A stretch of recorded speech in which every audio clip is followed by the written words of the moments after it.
Bonjour, c'est Sarah du blog Sarah Couture, formatrice et créatrice. Aujourd'hui, je reviens avec une nouvelle vidéo pour vous montrer comment réaliser un joli nœud barrette à mettre dans les cheveux.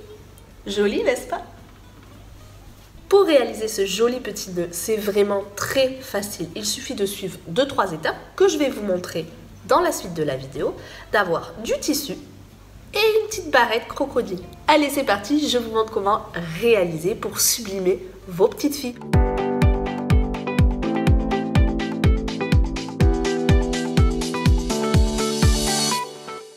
Pour réaliser ce joli nœud, il faut 3 rectangles de 22 cm de longueur sur 8 cm de large. 3 rectangles coupés dans le renfort thermocollant de 22 cm de longueur sur 8 cm de large également. Et un rectangle de 4 cm sur 10 cm. Alors dans un premier temps, on va venir faire coller le renfort sur les rectangles. Plier ensuite en deux chaque rectangle dans le sens de la largeur et coudre à 1 cm du bord supérieur sur toute la longueur en laissant bien les côtés ouverts. Une fois les coutures réalisées, nous allons coulisser, c'est-à-dire retourner. Si vous n'avez pas l'outil adéquat, vous pouvez utiliser une baguette en bois ou alors à défaut, vous prenez une aiguille et du fil dans laquelle vous insérez une grosse perle à l'extrémité et comme ça vous allez pouvoir retourner votre travail. Une fois votre travail retourné, il est important de repasser chaque rectangle en faisant bien en sorte de faire ressortir la couture au centre. Réalisez ensuite des finitions de bord sur les 6 extrémités. Vous pouvez réaliser ces finitions au point zigzag à la machine à coudre ou au point surgé à la surjeteuse. Il suffit en fait que votre bord soit propre. Une fois les finitions réalisées, vous allez prendre chaque rectangle, vous allez les plier en deux et bord à bord, vous allez exécuter une couture la plus proche de la finition possible pour éviter d'avoir un superflu de couture et trop d'épaisseur du coup. Ensuite, on va ouvrir la couture au fer, c'est-à-dire répartir les marges de couture de part et d'autre de la piqûre. Puis placer la couture à l'intérieur.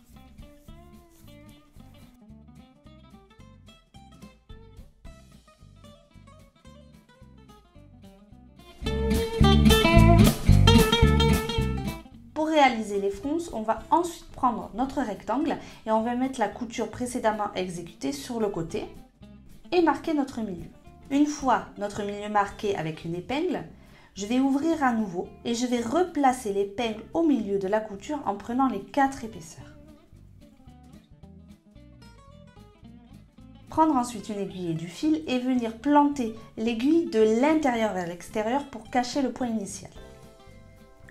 On va continuer à faire des points sur toute la largeur, des points qui ne sont pas trop longs ni trop courts pour avoir de jolies fronces. Une fois que vous avez le résultat souhaité, vous venez faire ressortir le point de l'autre côté.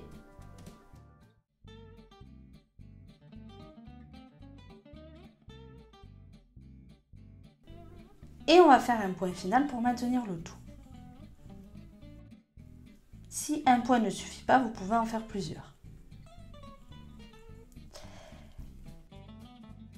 Maintenant, il nous faut réunir les 3 rectangles. Donc pour cela, je vais encore prendre du fil et je vais venir au centre, sur le côté de chaque rectangle. Je vais venir piquer et faire ressortir le fil. Et ensuite, j'insère le deuxième et le troisième rectangle. Avant de terminer le point, je vais bien serrer pour avoir de jolies fronces. Je termine le point en faisant ressortir de l'autre côté et là je réalise un nœud à nouveau.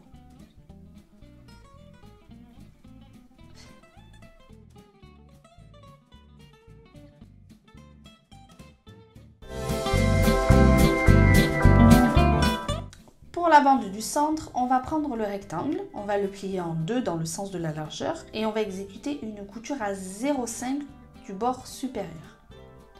Alors l'étape d'après, c'est de coulisser le rectangle, puis de venir au fer centrer la couture. Si vous désirez une coulisse qui est plus large que celle que j'ai exécutée, il vous faudra simplement couper un rectangle de base plus large. Alors, pour vous donner l'exemple, là j'ai pris un rectangle de 4 cm de largeur sur 10 cm. J'ai piqué à 0,5 du bord, donc du coup j'ai un rectangle final de 1,5 cm. Mais si vous voulez un résultat final par exemple de 2 cm, il vous suffit de rajouter 1 cm sur votre rectangle initial, donc de faire un rectangle de 5 cm de large sur 10 cm, ce qui vous donnera au final une bande de 2 cm de large. On va ensuite positionner la couture du dessous sur le nœud et à la machine, on va exécuter une couture dans le sens de la largeur de sorte d'avoir la bande la plus ajustée possible au nœud. Allez, il ne nous manque plus que la finition de la bande. Il suffit de la faire au point zigzag à la machine à coudre ou au point sur jet. Autre étape qui n'est pas indispensable mais que je préconise, c'est de maintenir le rectangle sur le nœud. Pour cela, en fait, on va faire un point qui va traverser de l'arrière vers l'avant. Et ensuite un second point qui, près du premier point, en fait, je vais replanter l'aiguille et le ressortir à l'arrière. Et je termine bien sûr mon point par un nœud ou plusieurs si besoin.